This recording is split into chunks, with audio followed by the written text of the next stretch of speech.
Possibly bad. What's up, guys? Welcome back to On the Couch. More Four Kings. Yeah. Let's go. We're going to try out something a little different. We're going to try out the lightning spear. Because it should be slightly less DPS. Like, it should be actually very similar to the hammer. A little less DPS, but it doesn't scale with strength, so... One-handing it should be the same. Yeah, exactly. Like, I can one-hand it. Where are they? There we go. I can one-hand it, and, like, if I'm not sure if he's going to do a follow-up attack, I can guard and attack behind the guard. Well... Ooh. Those are actually... I got that guard off just in time. Well, that's significantly less DP, or well, like less per swing than I was thinking. Yeah, it's like half. But I'm getting a lot more swings in. Also, it has slightly longer reach, which is nice. Yeah, so you don't get like kind of pushed out from the hitbox. Ah. I let myself run out of stamina again. Oh, what? It didn't let me dodge there. That was interesting. That might kill me. Yeah. Yeah. I was like, whoops. I should have started rolling immediately. I probably could have gotten out. But I was that like, was like maybe Estus and then just eat whatever damage comes out. Yeah. I mean, there were 2 or 3 different things I could have done, and I like did a hybrid and like didn't work. I know we had a short attempt there. Had the spear feel. Yeah, I didn't hate it. I think I'm gonna try it again. Because actually, yeah, I didn't hate. I felt like I could roll more. It's like this is kind of like a middle ground between the Jagged Ghostblade and the hammer. I think the hammer has been the best so far, but I also didn't get very far in this one. So I didn't use the shield and stab technique that I should at least try a little bit. I just went a fraction early again. Yeah. I appreciate that we're so okay. I mean, I guess we're going to take damage from the ghost basically every time anyways. I just appreciate you committing to giving up the sliver of health so we can save the few seconds every time. The sliver's whatever. Like, I wouldn't even heal that, obviously. Right. But yeah, I also just assume I'm going to get hit by this fucking ghost. We tried at one point to, like, run around, like, through the Valley of the Drakes, see if that would be a better run back. God, no. Spoilers, it's not.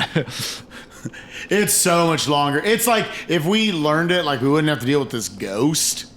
And you can actually bait out the lightning attacks basically every time from the Drakes and it'd be fine, but it'd probably be a good like minute and a half slower, I would guess. What the fuck? How is that not getting blocked? Please press the button. Okay. All right, there we go. Do I heal this?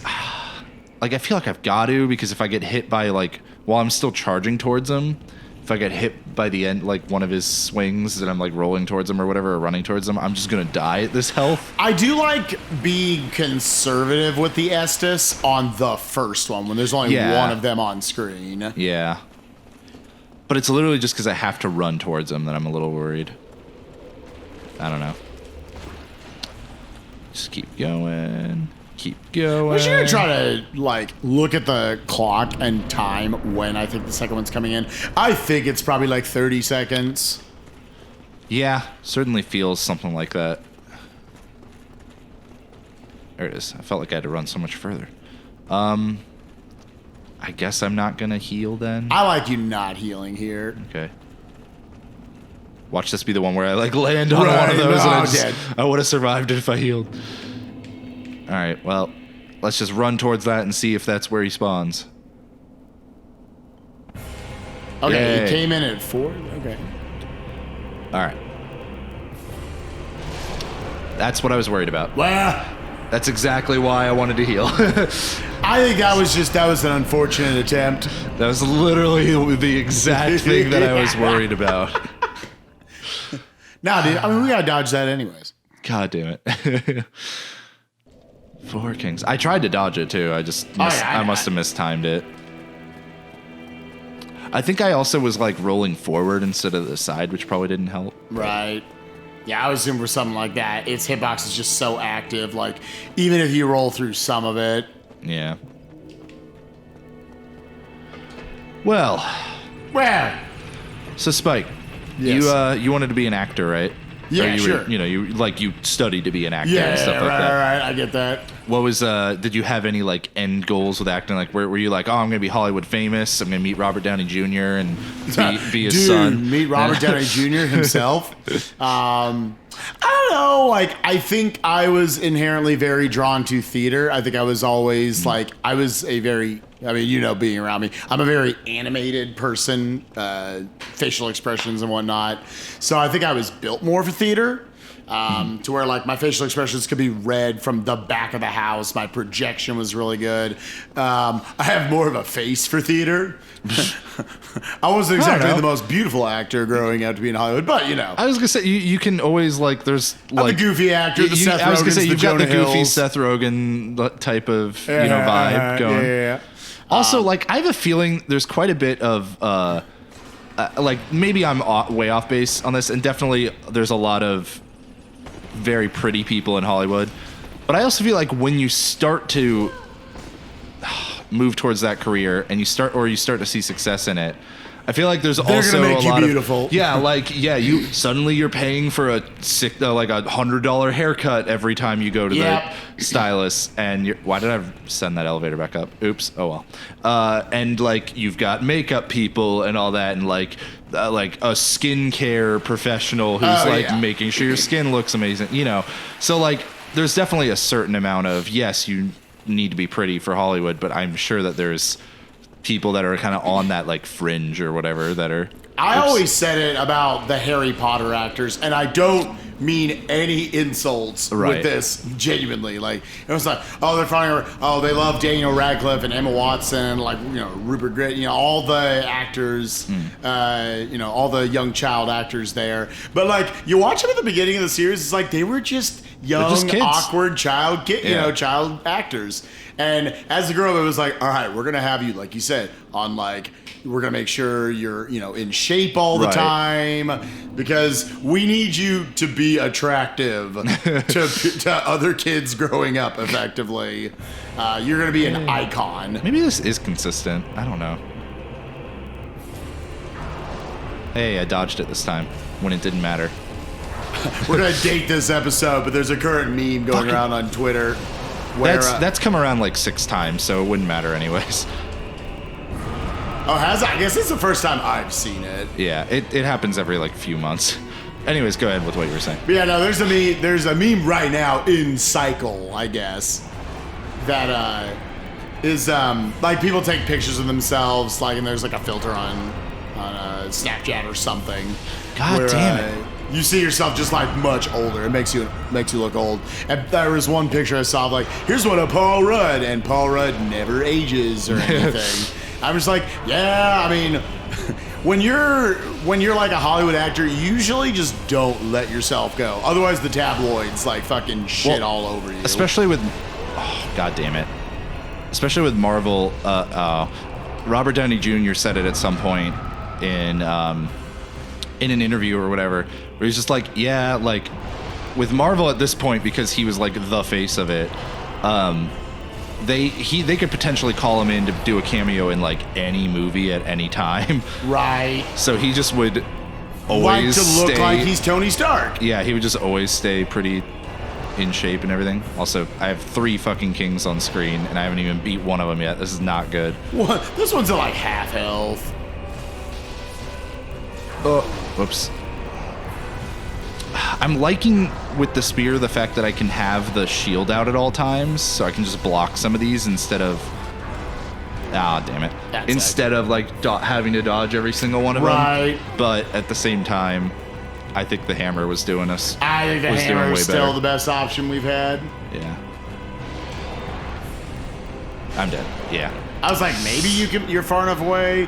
The problem is there's also just a stagger out of them breaking your block. Yeah, because I don't have a big enough stamina bar. Right. I'm almost like, man, what if I had pumped that, 3 or 4 levels into stamina instead of vitality?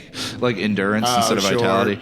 But it's like, well, then I would just have less health to work with also, and that would be a problem. It's so hard to know how to spend your levels in this game. It's like, do I do a little more damage? Right. Do I maybe survive one more hit? I was definitely one of those whenever I raced people and like randos and stuff. Vitality was like the last thing I pumped. Yeah. I just said like, all right, I'd rather be able to swing a lot, swing hard, and I'll die in 2 hits instead of 3. For me, it's also more about the fact that you need certain strength and dexterity levels to wield certain weapons. Yes. That's more what it is for me than the actual like raw damage. No, I agree. Because I just like being able to use different weapons and stuff and try them out.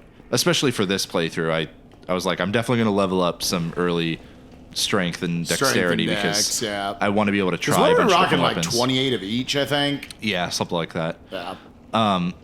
Otherwise, like, yeah, I would probably like to have a little more like health or something, since strength, not many things have very high strength scaling. Not many weapons. But I don't know. But yeah, so like you would have probably gone, like, obviously you did theater and stuff, but I'm saying like, yeah, so what would your my plan growing up, I remember telling everyone, was that I was gonna move to New York, be a Broadway actor. Gotcha. Please fucking... Which is goofy because I wouldn't have been a musical theater person necessarily, and that's like all you hear about in New York. Right, it's just Broadway. Yeah. Right. I had thought about Chicago at one point, like maybe there was more straight theater there. And I don't know. People ask me all the time, do you miss it? Do you feel like...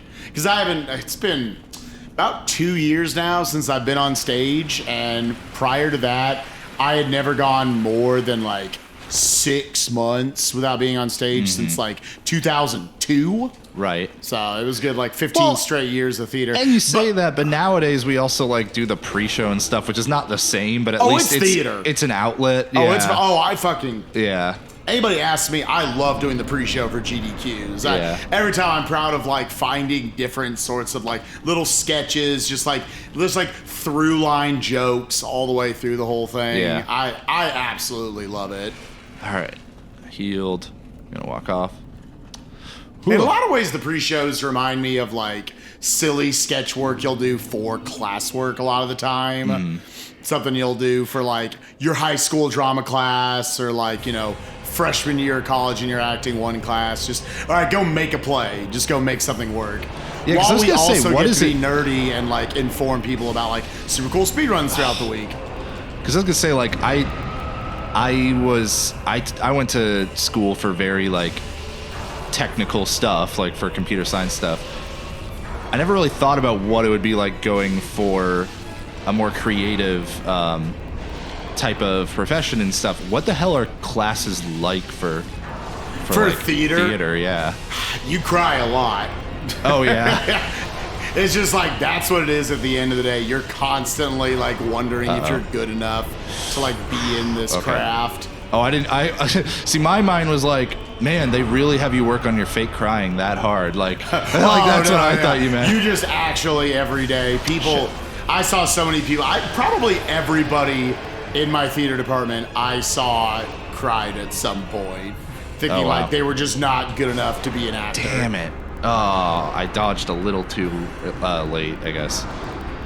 So that must have been counter damage too. Like it must have started doing my dodge. That's what's weird about that is like if I start doing the dodge, shouldn't I how many frames in there do you not get the roll through the sword? Right. But you get counter damage. Get counter damage, yeah. In any case, but yeah. So a lot of people, is it just because it's that competitive, or like is it because you see other people that are like your teachers are doing all they can? Like you're paying money to be there. The teachers are gonna let you know.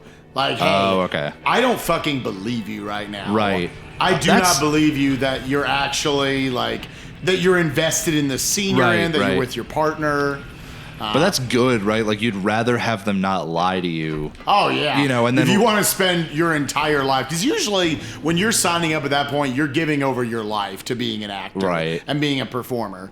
Because it's like when you watch, like, American Idol or something in those first rounds where they just love putting up people that are like really bad at singing. Oh, yeah. And they're like, yes, this is the quality content that we make this show for. Right. We got our highest ratings in round 1 in the finals. Yeah. Because people want to see how bad some of these people are. And you see that and you're just like, how has like a family member or somebody along the way never just been like, listen, I support you to the ends of the earth, but you don't want to go on TV and sing. You don't want to do this. You know? Like, I swear some of them, like, I swear some of those I see, I'm like, they know. maybe. I mean, they're actually going because they're like, I'm going to get my, like, 15 minutes, my 15 seconds of fame. There's absolutely a certain percentage of that. Stage. But there's, and, like, I'm sure it's a reality show, so I'm sure there's a percentage of, like, they just fucking hire people to, like, go sing poorly and then throw a tantrum. Right. Like, I fully believe that some of that stuff is staged. I don't think all of it is. No, I don't but I was thinking more so from like just the person together. They're like, listen, I'm not going to make the finals. I'm going to go here and be on TV. So I'm going to effectively like put on a persona to be this like goofy person who can't sing very well and go up and sing Backstreet Boys. And some people do that, but you come off looking really bad for like the people that just go and like have a tantrum afterwards. Sure. You know, like you just look bad. Like it doesn't. Do you really want to be on TV to just look bad? I don't know. Some people, you know, they've always said for celebrities, any publicity is good. Good publicity. The old saying. Yeah, but yeah, no, like it's just. I feel like it's to go like back to what it was. It's definitely a better thing, right, for them to be brutally honest. I never thought about it that way though, that like the teacher's gonna be like, listen, like you gotta fucking, if you want to do this, you're not gonna make it like this. Yeah. And you're gonna be so certain, because what happens is you do it in high school, you know, you do it like growing up, you know, your children's theater and then high school and whatnot, and you're gonna think to yourself, oh, I'm getting cast in all these plays, I'm really good, when in reality you're just a big fish in a small pond. You know, in high school, and I was like, I was in a relatively bigger high school. We had like 600 people in our class. I got hit by the fucking backswing. Well, that's not great. Oh, to the right. Yeah! Okay. And the punish. Yeah, but now I have no stamina. I need to heal. So it's kind of nice because it just pulls them away from the other kings. Oh, that's not good. Okay. I thought that was going to do a lot more damage. Yeah, I thought that would have been counter damage. I saw the other king. Yeah, I know. I was like, ooh, nice. Went for the kill. Oh, damn it. You were blinded by the light. Revved up like a deuce. Hey, you actually know the word to that. Like so many trust people. Trust me, I always want to say douche. Yeah, the punish. I went, yeah. Oh, I could have probably punish. just sidestepped that. Yeah, the punish. Okay. I think we actually now like that move a lot. Yeah, it's not, as long as I have enough stamina, I'm like ready for it. It's not bad. I went early, damn it. That move is a little harder to dodge. And that's the one that I'm having a hard time telling if he's doing that or not when oh my god, when I'm to the side of him. Because if I'm to the side of him, I should like, damn it. Oh no. I was like, maybe I can dodge through it. Well, I'm just gonna heal. Oh, fuck you. I was saying, do we just switch targets now? Well, I did dodge through that, and then it like... Okay, yeah, we're just switching targets. Sucks, because now that other king is... two-handed. You know, thank you. Oh. Ooh, all right, we'll take it. How is that still hitting me? Okay, that was because I went early, but like... Oh, the other guy. Yeah, now the gangbang. And I'm dead. I mean, not dead, but... Wow, I actually got the shield out. I see, is this one like close? Oh, I'm fucked, dude. There's too many. There's too many kings. God, this fight's so unfair. I feel like... I'm not telling you what to do. I feel like this was basically just made for poise boys. You either need high damage output or you need a poise boys. I'm dead. Yeah, if they're like good enough with the patterns, I have enough damage output at the beginning. Right. But it's like I feel like I need to be able to take out that first one pretty much right after the second one spawns. Right. To have a good chance. But yeah, I need to, I guess, go back, like, you know, throughout like children's theater and then growing up doing like junior high, high school, they're just trying to like work your creative juices. Just like, oh, if the kid is interested in theater, that's great. Yeah. You know, go do it. It's the same as like, you know, you want to play in your like Little League baseball team or anything. Like, yeah, let them play baseball, even if you have no fucking career in like baseball, even like a minor league career or anything. But then once you get to college, then they're like, all right, all this stuff you've done, it's effectively like they're breaking you down, this foundation of what you think is good acting. And now we're going to completely change it. Because growing up, I was going to say the other thing is in high school, like, everybody's a fucking bad actor in high school for the most everybody's part. a bad actor. Like, you think you're a good actor. Okay. Yeah. No. It's like, no. Yeah. I actually judged at a lot of like high school theater competitions where they try to effectively get like higher chairs like you do in like band and choir and stuff. Okay, yeah. And it was sitting there like you saw potential for a lot of kids, but every single kid was a bad actor. Right, yeah. All of you, if there are any high school actors out there, remember, you're not good. Can I please get to the fucking Switch? Oh, did I really send it up again? I didn't remember sending it up. Okay. It's almost like it's just as good to just send it back up. Yeah. I think I will do the Switch just because there's a chance I won't get it. Right. But yeah, then they like take you and they just break you down and say like, okay, because one thing like inherently everybody wants to do as an actor is they want to focus on like, all right, how do I like be funny? Right. How am I going to like be funny? As opposed to just like being real and in the moment and connecting. They always say you want to connect with your partner on stage.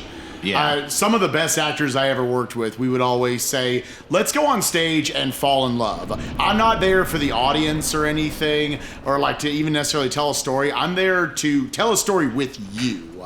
And say like, all right, I'm there for you, whether you're my enemy on stage or you're my lover, best friend, whatever it is, and making sure you're like on them the entire time. You're not doing something because you want the audience to think you're funny or you want the audience to be sad or something. Right. And you don't really get into that until they like super train you in college, or maybe if you're at like some like prep school for arts or something in high school.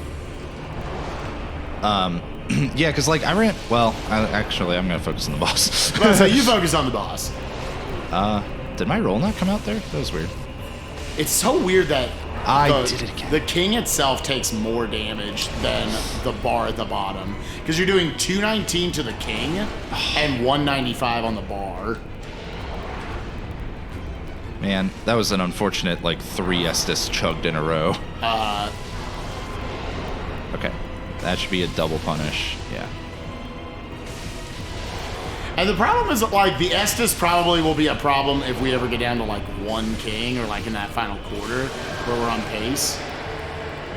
That was the best opening he gave me. I didn't quite utilize... Like, I didn't quite punish it as hard as I could have, but...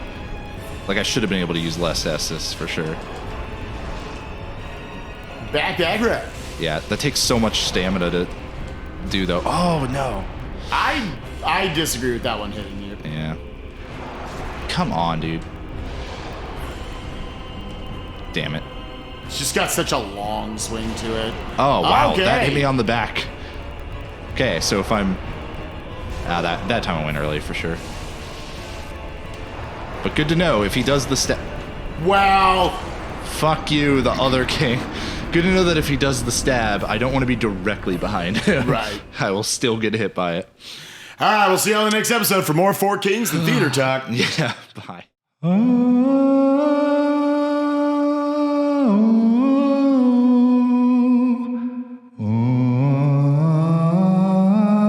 Pretty sure that's a different game.